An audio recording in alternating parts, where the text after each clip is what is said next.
Welcome, everyone. Today we are going to be discussing Rise and Shine, the importance of morning routines and how to get them set up. And I'm joined here by the whole team.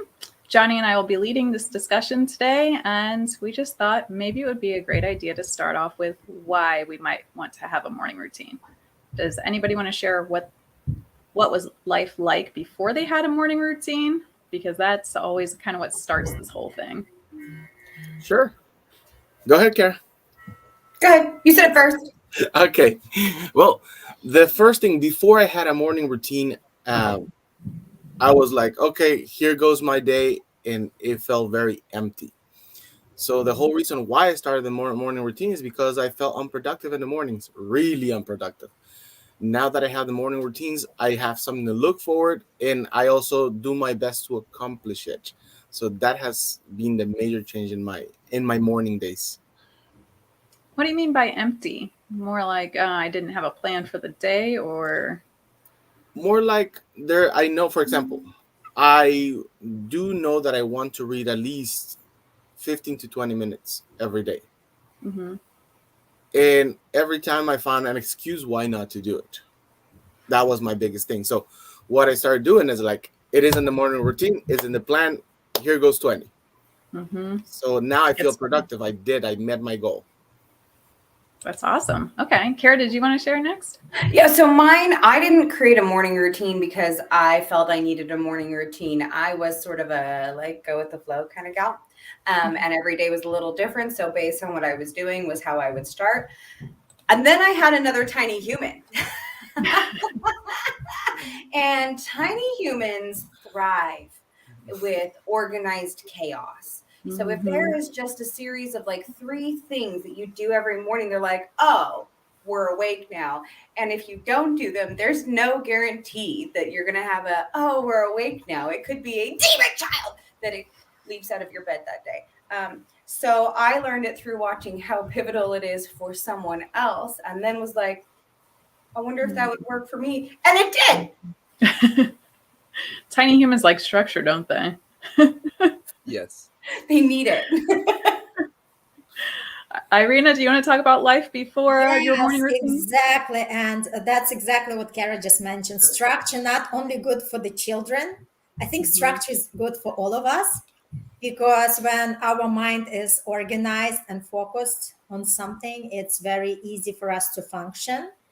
And that's exactly what happened with morning routines. I started to do it when I started to live more consciously, understanding that in order to produce new results in my life, which I wanted to up level, I have to develop new routines in order to change my habits. So that was the cause for me to start with the morning routines.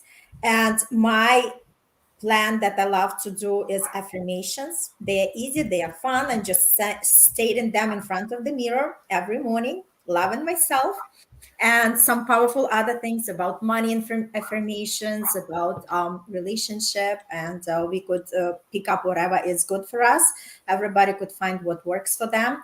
And gratitude is very big for me, because what is gratitude? When we are grateful for what we have, we are gonna bring more into our life. And sometimes when we are coming and saying, oh my gosh, this day is gonna be hectic, right? When we have this pattern of the thoughts directing us in another direction which we are desired, gratitude brings us back and reminding us how great it is to have everything what we have. And it doesn't have to be something very grand. It could be something simple as, I'm grateful for my comfortable bed, I'm grateful for my sleep, I'm grateful for my family. And you just start picking up so many things that we have that other people lack, that we realize how happy we are and how blessed we are.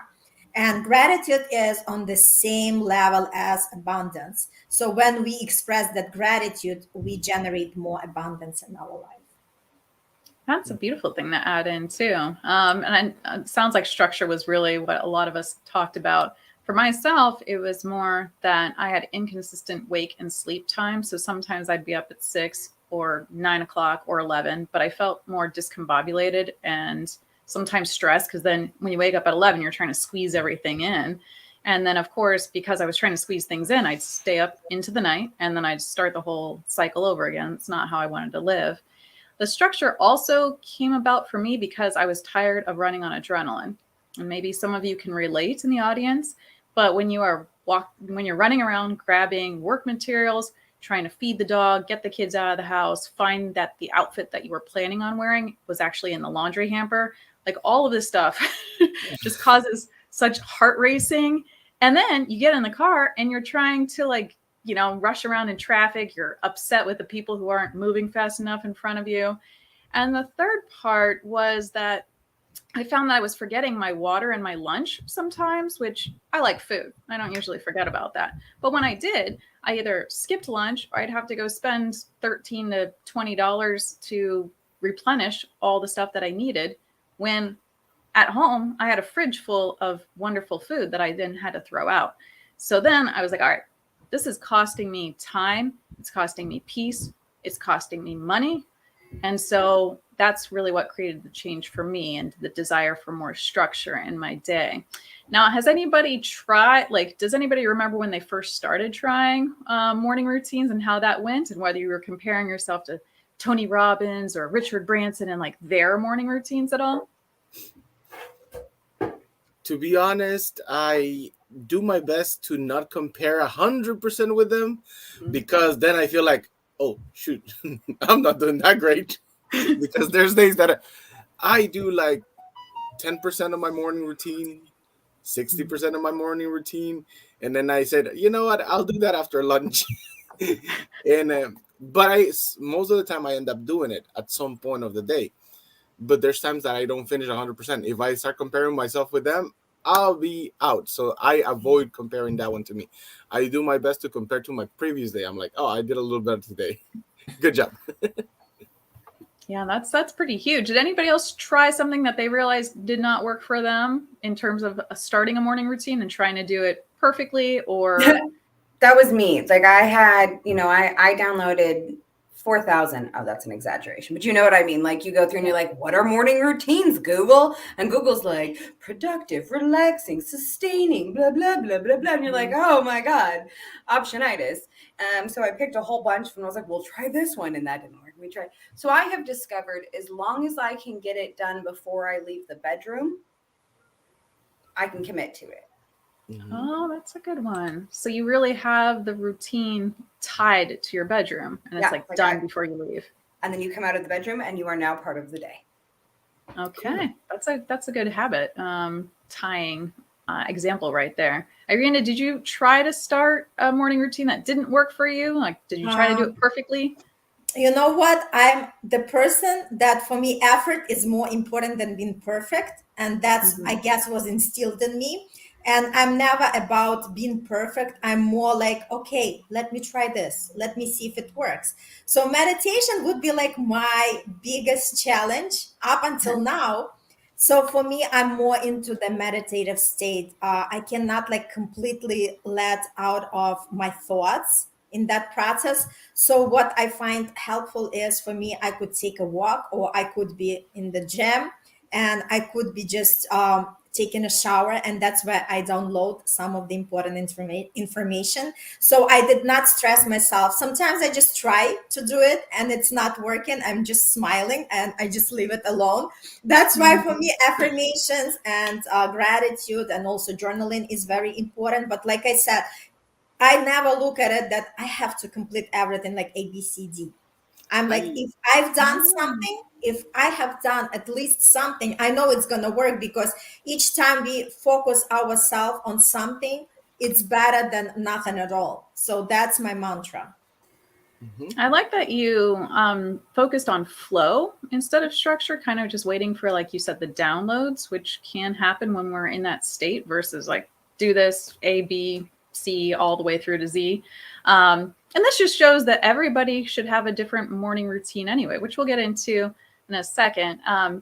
I started with trying to emulate the Tony Robbins and the Richard Bransons of the world, who they had 2 or 3 hour morning routines, which was kind of ridiculous in the first place. But I was like, oh, I'll wake up at 5 and go to this boxing class at 6, and this will be great. And basically the spoiler alert is it didn't work. One, because I didn't go to bed at 8 or 9 p.m., normally. Also, I like food. And the problem was like trying to figure out how to fuel myself around this class, because if I didn't eat, I'd feel faint or nauseous. And if I did eat, I'd feel faint or nauseous. So I was like, all right, this is not really working for me. And then that's why I was like, all right, you know what? I can do my own like 30-minute routine. And I started trying to put that together with some meditation and like skincare, strength training, all of that. And that just made it more doable, because I mean, I had 30 minutes in the morning. I did not have 3 hours in the morning though. And so that speaks to the importance of personalizing our morning routines. Now, for those of you here, if you want to put into the chat what your most important morning routine is so far, or maybe you don't have a morning routine yet, and hopefully you'll be inspired to create one. Does anybody want to discuss the elements of their morning routine now? We've discussed a couple of elements, but maybe just like a little bit more that makes you feel good, juiced up, fueled for the day. What does that mean for you? Like, what is included in that? Okay, since I'm messing with my hair and being a distraction anyway. So I'm a quick, short, brutal morning routine. You get up and you move all of your joints, kind of just quickly get your so you're back in your body again. I drink 8 ounces of water and do a little bouncing, mostly because I had a toddler, but also because physically it actually helps reorganize your intestines. Mm-hmm. And then usually there's a little snuggle time. Oh. And we talk happy thoughts. What did we dream about? What did we love from yesterday? What are we looking forward to today? And that's about all the time that we get before he's like, okay, let's go crack an egg. Food. Yeah. Okay, let's do it. That's a beautiful, it's like similar to gratitude. What was your favorite thing from yesterday? What are you looking forward to today? So yeah, it sounds like there you have that element there too. Does anybody else want to share some more elements of their morning routine? You don't have to like go step by step or anything, but just elements. Yes, for me is I wake up every morning very conscious of the fact that I'm breathing. I'm a breathing experience of this marvelous gift called life, and I always recognize it. So for me, the first thing when I wake up, I'm like, thanks God, I woke up. This is going to be another fabulous day. So for me, just that sense of consciously understanding what it is the best start for the day. Mm-hmm. For me, is just, I know that for me, I have to go and do my treadmill. So when I'm doing my treadmill, I feel like I accomplished 2 things. I put my Cardone University while I'm doing my treadmill. Mm-hmm. By the way, this is not sponsored by Cardone, but but I do watch that while I'm training. And the second that I do that, I jump in the shower. And while I'm in the shower, I'm listening to an audiobook. Then as I'm cooking or doing something, I have my book right next to me. So that way I feel that I can accomplish, because already here in the group, everybody knows that Adrian is my buddy, the one that keeps me on my toes. But the first time that I called her, I'm like, oh my God, I finished my morning routine. It just took me 3 hours. So I wasn't so happy about that. Did you feel like you put too much into it? Because that's kind of what I did with what I was talking about before. When I woke up at 5, I was like putting way too much into my morning routines. Yes, I feel like, one, I didn't have a structure, because I'm like, I know that I want to accomplish this. And then I couldn't figure out, I'm like, okay, how am I going to pair this thing so I can make it like efficient? And that's how I started combining everything. I'm like, okay, I can work this with that. But I've been able to trim it down a lot. Now it's down to an hour. So I'm going to hopefully keep trimming it to 45 minutes. Yeah. But yeah, I mean, do you want it to be more like hardcore, go as fast as we can? Or do you want to kind of take more of Irina's approach and include a little bit of pausing? Because maybe you don't want it to be 45 minutes. The thing is that I feel accomplished when I go like really fast and I cover a lot of things. So that's my personality. And that one works really, really good for me. Because every time, I don't know about you guys, a few business owners that I've spoken to, the second that we sit down and do nothing about our business, I feel like, oh my God, I missed something so big. Why did I waste so many minutes? So I hate that feeling. So when I put everything jam packed into 1 hour session, I'm like, ooh, I accomplished something. I'm really good today. So that helps. All right. In the comments for anybody here, put whether you like your morning routine to be time bound and to compete against yourself, or whether you prefer more of a flowing morning. And maybe there's elements that you can, bring in for both, like sprint a little bit and then pause, eat some breakfast, sprint a little bit more. There are ways to do it that make it fit you. For me, I like alliteration. So I usually do like my wash and water is what I call it, where you brush your teeth, wash your face, drink a cup of water, and then I go straight into exercise before my brain has a chance to be like, hey, you don't want to do this, because I don't. And then usually I will listen to a very short podcast that's like motivating. It's usually about 6 minutes. And that's where I will bust out squats, planks, bridges, superhumaning, where you lay on your belly and you lift up all your arms and everything like that. Push-ups, which are harder for me, but you actually get to see more progress, which is kind of neat. And one of the key parts for me is that it's only 6 minutes versus me thinking, oh, in order for me to be fit, I have to go to the gym and I have to like do all these really hard lifting exercises. No, 6 minutes is better than 0 minutes. So just keep that in mind. And then after that, I'll usually like either shower or just kind of wash up the body. Then my next element is bunnies and breakfast. So I have 2 rabbits. There's a Vladimir Poopin and a Shijin Pooping, and they are not bonded. So I have to let each one out one at a time. So I'll start making breakfast. One of them like travels around, jumps on the couch, all that kind of stuff. And then I'll switch them out halfway through. I might also be checking emails. I might be doing meditation. Every day is a little bit different. And then the last part is like launching into life. That's what I call it. Like I'll go to the office. I'll see what's on the list. And then I will start putting my phone on airplane mode if I really need to dive into a project. Or I might even start with some household activities just to kind of like get things started. And what I realized as part of this is it doesn't have to be perfect. Plus, morning routines can evolve. I'm doing a different routine than I started in 2015, for example. And maybe some of you guys have noticed that too. Like there's an evolution to your morning routines, whether you shorten them, lengthen them, add different activities in. And how do you guys feel about that? Have you noticed how it's evolved for you at all, first of all? And then secondly, how are they more nourishing or more fun for you? Well, I always experiment. I think our life is more about, make it fun, make it entertainment, because when we feel obligated, we feel that resistance. And as you notice, Adrian, I'm all about energy, about being in the flow. So for me, it's very important. I have to feel that free flow. If I like something, I'm more than likely to do it rather than just forcing myself to do something. So for me, it's like even with the affirmations, I change them all the time. And I also love subliminals. On YouTube, they have beautiful subliminals for anything. And they also like 3-5 minutes long. And I love just also to put on and just listen while I'm preparing my breakfast or anything. But just like also try and see what works better for me. But it's all about doing something. It doesn't matter what exactly I'm doing. And of course, I love to change. Changes are fun. Yes. I feel like we have 2 different like ways of approaching morning routines here. Do you guys feel the same way? Like flow versus like, let's get it done as fast as possible? Yeah. Mm-hmm. And there's room for both. Does anybody else want to share anything else about their morning routines? And then maybe we can either generate some questions if anybody has questions. Oh, yes, Kara, it looks like you're I have a power of 10 that I do. I do this for my bare ass minimums, the BAMs that like get me through day to day. I do it for my morning routines.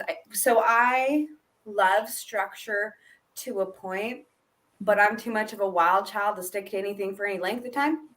Yeah. Yeah. Yes, exactly. It works the same for just when I'm working through my day. So I set 10-minute alarms, and then I'll pause for 5 minutes, and then I'll do 10. I'll get way more accomplished in 40 minutes that way than I will if I push through the hour. So I do the same thing with my morning routines. If I've done it for 10 days, I switch something up. Okay. I give a little change. What could I do different? What could I do better? What could I challenge myself to? So every 10 days, if I have contained and sustained, then I see what else. So you switch it up. You don't, but do you let some things go, or do you just keep That adding could on be it. to it? Yep. Okay, It could be an add-on. It could be a take-off. It could be extending something or shortening something. But I change it in some way every 10 days. So it's like a whole new 10 days. Okay. It's a good way to trick our brains, isn't it? I was just thinking about that. It's exciting now. Exactly. It's It's all new. about excitement. Just, to have that motivation going. Yes. Mhm.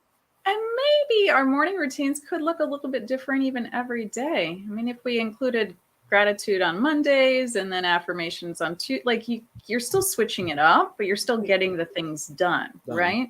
Be a good way to tell the days of the week too. Yeah. So anybody who's hanging out with us today, just think about how you can also do something similar and make this work for you. Now, Johnny, do you want to talk more about the importance of accountability buddies and any sort of supportive or roadblocks that you've kind of pushed past because you have an accountability partner? Yes. Well, the first thing is we have to understand that we're all human and sometimes we all don't get everything done. So when you have an accountability partner, I know that the idea is for them to push you forward, but let's push them in a positive way. Hey, you didn't do it? High five. Do it tomorrow.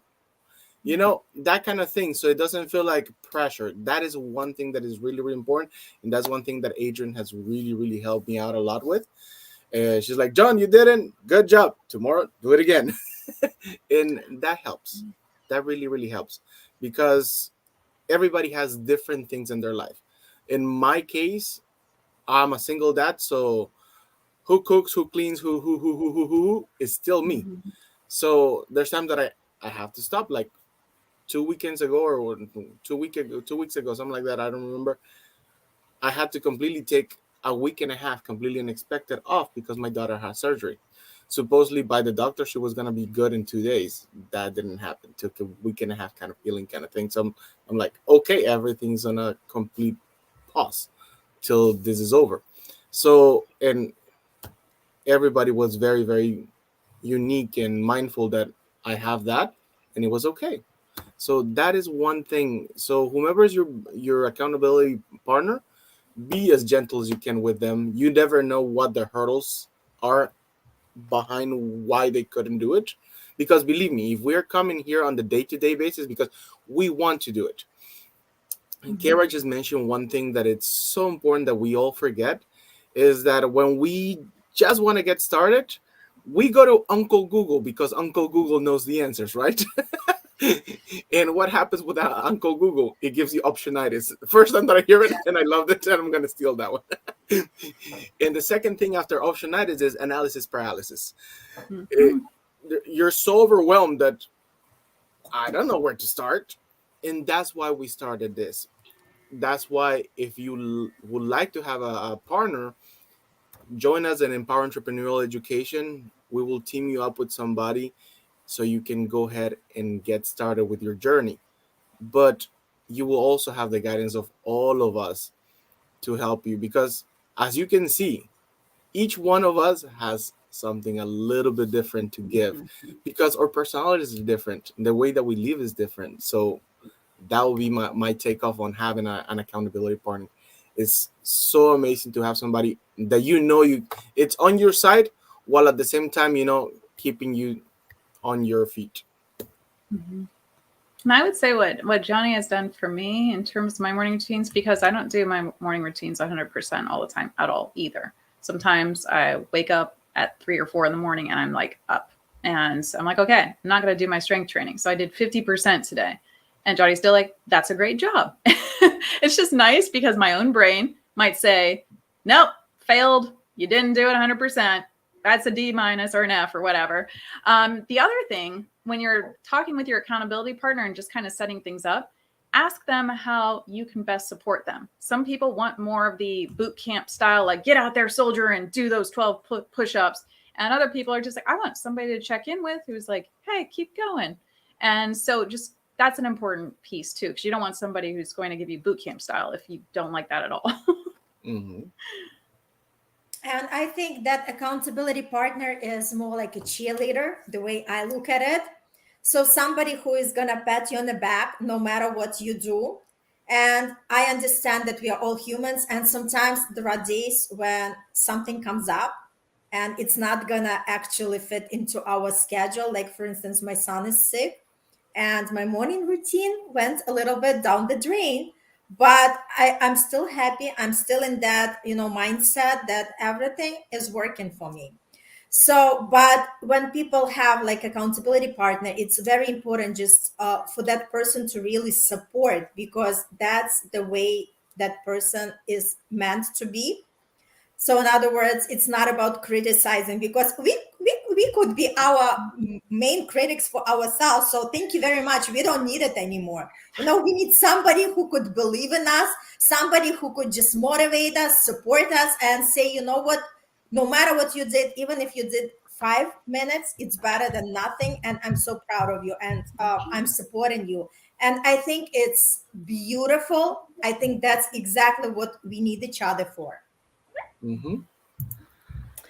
And I would say I do accountability buddy stuff. So I do not believe that you can hold someone accountable, but you can help them take accountability. You can hold someone responsible because that's a duty based thing. But accountability is a way of being, and I can't hold you to your way of being. However, I can ask you, okay, that didn't happen. What kept it from happening? And what can you do? What abilities can we take into account so that it does happen next time? Mm-hmm. Beautiful. All right. So I just Any have other final one. thoughts? Go ahead. Go ahead. No, I had a question for all of us. Have you ever met somebody that you know for sure an account having a morning structure or morning routine will really help them? But of course, we are all of us are mindful and we don't say it. But what are your thoughts on the people that need that help but don't know that they need it? How do you approach them? Go Can ahead. I? Can I? Yes. I think the first thing is just lead by example. What I would do, I would just talk about my routine and how it up leveled my life and how it is things in my life. And I think by sharing the stories, because it's all about sharing our stories for the other person to start thinking and relate to these stories and thinking, oh, you know what, maybe this is something I might try.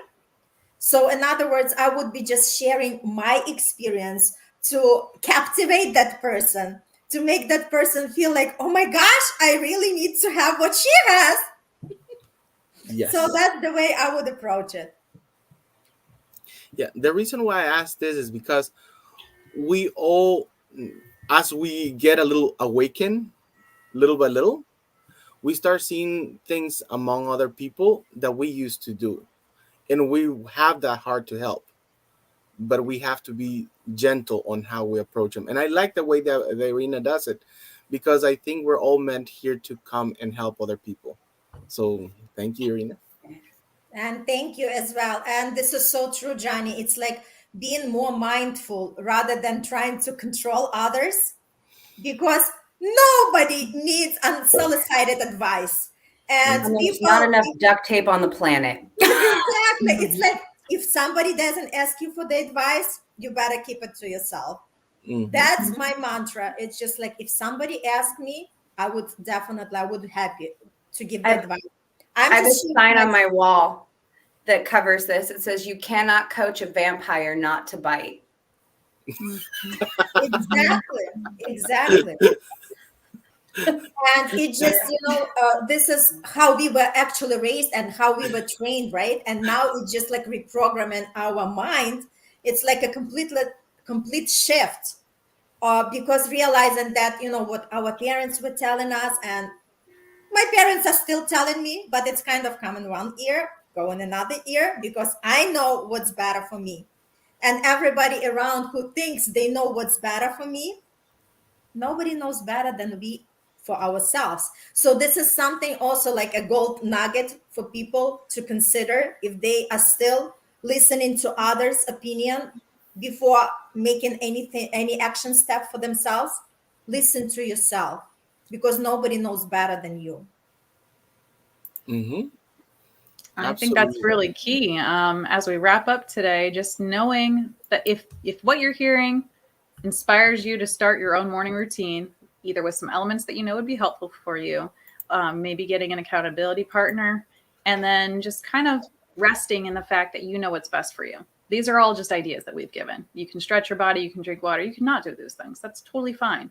But we hope that you'll be inspired and take some tiny action today. And thank you all for showing up. Thank Thank you. you. Goodbye, everyone. Don't forget to go to Empower Entrepreneur Education if you want to reach any of us. Thank you and have a lovely day, everyone. Bye. Bye, everyone.